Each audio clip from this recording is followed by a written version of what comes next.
السلام عليكم أصحابي أنميجي hore waa noo sii wadi doonaa marka xalaqad baa isniinta soo dagaysa xalaqadii 11aad waxna waa xalaqadii 10aad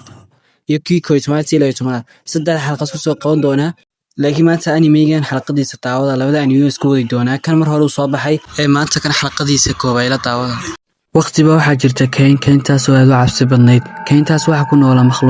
makhluuqaadkaas oo inta badan la arki jirin waxayna ahaayeen kuwa sira laakiin waxa soo baxay wiilkaas oo sirihii farabadnaa kaynta ku duuganaa soo saaray oo dibadda u soo bixiyay wixii laga baqay dadku inta badan lin jirayna dadku oran jireen dadka intaas ku gashay wixii baa la kulmi dadku aad kuga xabsoon jireen dadkii markii ogaadaan waxaas wuxuu yahay waxa ku noqotay lama filaan haddaba ma maxay waxaasay dadku ay lama filaan ku noqotay qisada animegaas iyadoo faahfaahsan ku ogaan doontiin saaxiib ila xisaabtan 5,000 waxaad ka jirtaa 4,790 dabcan waxaad dhahaysaa waa 210 haddaba 210 qof oo kaliya ayaa wax nooga dhiman yihiin inaan galno 5k asxaabi 5kna waa hamigeena ugu weyn oo kanaal horaan laga baangaray kanaalkan waxaa gaadhay jug aad u culus oo waxay tahay lagu yiri muuqaalada ugu badan ee aad soo dhigtay ka wada dilid taasina waxay noqotay qasab oo ka dilid muuqaaladii badnaa asxaabay kanaalka jug weyn ba saaran algoritmka ku soo fiican ma shaqeynay wax niga codsanay kali waa like-ta imika inoo bilaabay animegeena faahfaahsan animegu wuxuu ku bilaabmay kayntaas oo muuqata mid qurux badan laakiin mukhiifa waxaan arkaynaa dacwadaas waxay eriyeen laba nin oo farda wata ragaasna waxa la socday aydaasina ku diraan dacwadii laakiin nasiib wanaag waxa ay dacwadii ka gasho kayntii xagaasina kaga haraan markaas ragayo kayntii jooga ayaa waxay la kulmaan islaantaas waa saaxirad waciyadu billah islaantaas wax ku tiraahdaa waad ka shalayn doonteed maadaama soo gashan kayntii halista ahayd markaas ragawiis eegan waxay ku yiraahdaan maxad ka wada kayntii halista ahayd markaas ku tiraahdaa xaqiina dambe fiiriya markaas waxay arkaan wax weyn ama baal weyn ama wolf markay arkaan bahalkii ayaa waxa in rag meesha ka soo cararaan waxayna yimaadaan qasrigoogii ama qasriga ka ahayn shaqaalaha markay qasriga soo galaan ninkii maamulaha ay la kulmaan ay waxay bilaabeen inaga sheekeen wixii kaynta ku helay maasaninkii maamulaha mid kamid wuxuu ku yiraahdaa sanka guudhiga masoo ku yiraahdaa sankiis eega kadib markuu sankii ninka arko waxa in dhulka ku dhaco xagaas in nafska ka baxda laakiin waxa soo dhan waxa uga halis badnaa uga naxdin badnaa markii arkeen ninka wajigiisii wuxuu arkeen bayna buray ka soo baxday yani wajigii dhanna barbarninkii markaas waxay soo fiireen kii saaxiibkii ahaa la socday kiina waxay arkaan isagoo sidoo kale wajigii barbararay oo nooc kale u eg kiina dhulka ay ku dhacaa oo uu miyir daboolmaa markaas animigu wuxuu isku jiraa tareenkaas waxa ku dhex jira wiil iyo ninkii u shaqeynayay wuxuu ku raahdaa mudane maanta oo buuga akhrinaysaa kaalaniga waqti la qaadan sheekaysan wuxuu ku raahdaa hadalkaaga waxa iga muhiimsan buugan akhrinayo haddaba wiilkare isha xidhan lihii uu aktarka animegeena waana ka soo fashilin doona siree ku qarsoonaa kaynta labadan qofna waxay ka yimaadeen London waxayna imdin Almaaniya gaar ahaan Berlin asxaabi Almaaniya waa Jarmalka laga wada fariiqay Almaaniya lagu dhahaa markaas waxay yimaadeen xafiiskii ku yaalay magaalada Berlin waxna dhacay wiilkii iska fariisay xafiiskii wuxuuna la hadlay ninkii shaqaalaha wuxuuna ku yiraahdaa tuulada waxa ku taala kayntaas oo qofkii kale oo soo laaban leexajaadu ka soo laabto wuxuu soo laabanay isagoo sixran dad fara badan ay taasna ku dhacday oo kaynta ku noolaa markaas wiilkii wuxuu ku dhahay ninkii aan kaalaha u tagna boqorka magaalada kadib boqorka magaalada yimaadaan waxayna ku yiraahdaan waxa rabnay naga siisa macluumaad ku saabsan kayntaas maasaniga wuxuu ku yiraahdaa waan siinay macluumaad wuxuu ku dhahay kaynta wax ku nool saaxiradaas oo aad u halis badan waqti dheer ayay ku nooshahay Jarmalka mulugtii soo martay Jarmalka ama boqoradii ka soo talin jirnayna way wada sixirtay iyadana waxa u shaqeeya aad u halis badan oo dhibaato soo gaarsiiyay dadka kayntaas kalama booqda wuxuuna ku yiraahdaa hadda waxay soo gaadhay dhibaato laba nin oo askar ah oo shaqeyn jiray boqorka kale magaalada dhanka kale ka taliya masoo ku yiraahdaan ka boqorkaas oo tagayna nootuma meesha joogo kadibna boqorkii bay u yimaadaan boqorku waa nin iska miskiina oo iska jooga suuqa maasaninkii suuqa joogay yimaadaan waxna ku yiraahdaan labada nin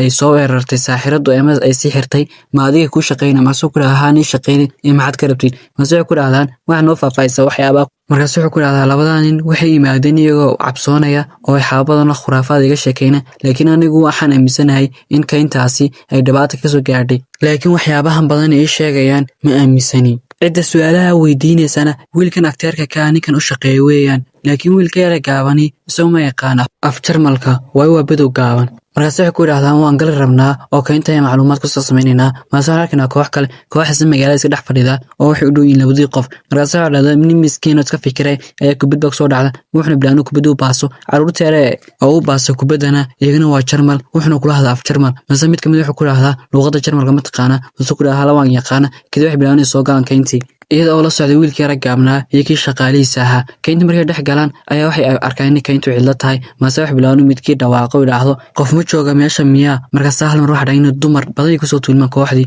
waxayna bilaabeen inay soo qaataan hubab, waxayna ku idhahdeen isdhiiba wayna dilaynaa maanta haddii kale. markaas ayagoo wax sameeyay garan la ayaa waxa soo baxaa ninkaasna wuxuu xambaaran yahay gabadhaadna waa gabadha hogaamisa tuuladan, waxna ku tiraahdaa aniga hogaaminay ee macad rabrid. markaas wiilkii yara waxa dhan kii dheeraay waa shaqaalaha wuxuu ku idhaahdaa waxa ku tiraahdaa jarmal ugu dhe ana waxaan rabnay inaan kaynta ku sameeyno taxqiiq. markaas waxa gabadhii ku tiraahdo anigu ma dhex galgali karo kayntana waxa ku nool saaxiradaasna waxay degan tahay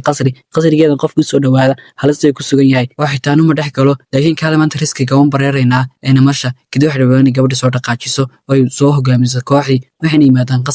qasrigan wuxuu eegay mid aad u cabsi badan. laakiin hadda ma joogto saaxiradii, waxa dhahayna gabadha yare kooxdeeda hogaaminaysa iska soo gashay, waxayna tiraahdaa qasrigan ana imika ka talinayaba. markaas kii aftir marka yaqaanay ayaa wuxuu bilaabay inuu isku idhaahdo ubax qurux badan, mase gabadhii la hadasho waxay ku tiraahdaa may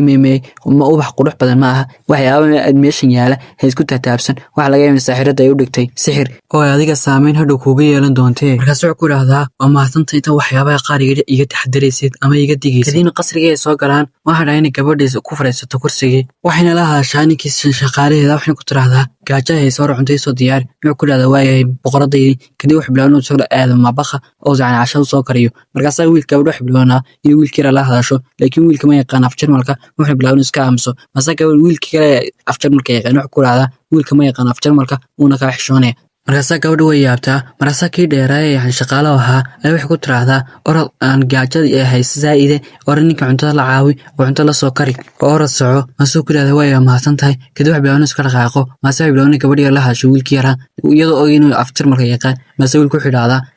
iyadoo ogtay inuu af jarmalka yaqaan maxay su'aalo iga weydiinaysaa. wuxuu bilaabay inuu xoogaa yar ka yaqaan af jarmalka uu kula hadlo, wuxuuna idhahdaa waan isku day karaa inaan fahmo. markaasaa way suurta gashaa, wuxuuna idhahdaa yes way suurta gashay, wuxuuna bilaabay in si fiican ugula hadlo af jarmalka inkasta uu jajabsanay. markaas kii shaqaalaha ahaa ayaa wuxuu yimaadaa mabakhi, wuxuuna la kulmaa kii cuntada karin. wuxuu ku idhaahdaa boqorada waxay ku soo amartay inaan cuntada kula kariyo. masuu ku idhahdaa maya mahadsantahay iska daa waxay la karin. masuu ku idhahdaa waxaas waa amar. markaas wuxuu idhahdaa waa yahay, kadib cuntada isla soo kariyaan, waxayna u keenaan gabadh yar. wiilkii yara gabadheeda cuntadii cunaya oo si jawi degansi ka jira ayaa hal mar waxa dhahay inay gabadh soo gasho, waxayna tiraahdaa soo carar waxbaa dhexe. kadib waxay bilaabaan inay dibadda u soo baxaan, waxayna arkaan gabadhaasoo dhabarka si xun looga jeexjeexay oo soo weeraray bahalkii nii sheegay ay saaxiradu ay lahayd. markaasa waxa dhahay inay iyagoo meesha jooga ayaa waxay mata saaxiradii, waxayna ku tiraahdaa hay miskiinta imika uga calaacalaysiin waxaas leedihiin maxaa dhabarka uga jeexjeexdeen ama u disheen masleediin, laakiin waxaasoo dhan waxa sabab inaga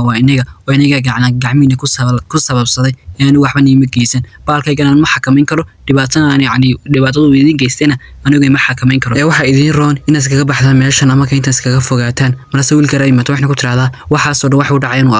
adiga ay yiri kayntaan taxqiiq ku soo sameyn doonaa ama dambi baaris ee ka shalay ku tiraahdaa. mas'uulku yaa wuxuu ku dhahay maxad ka hadlaysaa, mas'uulku iskaga dhaqada wiilkii yara. markaas waxa dhahay wiilkii yara iyo ninkii kale yani shaqaalaha ahaa iyagoo iska jooga qolkooda iska seexan raba ayaa waxa soo gashay gabadh yar boqorada ahayd, waxayna bilowday inay sariirta iska soo fuusho, waxayna tiraahdaa oraykan cunto aan gaajoonaya. mas'uulku leeyahay wuxuu yiraahdaa adigu miyaad qajilay gabadha ayaa tahay dabcan niyada horteeda kuma laha ee gadaasheeda kale yani niyadu kale. markaas waxa dhacdayna gabadha lagu sheeko waxayna tiraahdaa bari hore waxa ku noolaan jirtay qasrinka ka talin jirtay boqorad oo aniga iga sii horeysay, laakiin boqoradaas waxay soo weerareen saaxiradan inaad ka adkaatay. saaxiradan markaa waxay gabadh dhalinyaro oo awood badan, laakiin imika waxay tahay cajuusad oo waxna ma qaban karto. mas'uulku ku tiraahdaa boqoradii ka horeeyay yani soo maray qasrigan intooda ugu badan bay hoggaansadeen ama awrta yani shaydaamada ama saaxiradan ee waxa naga codsanaya in waxyaabo ay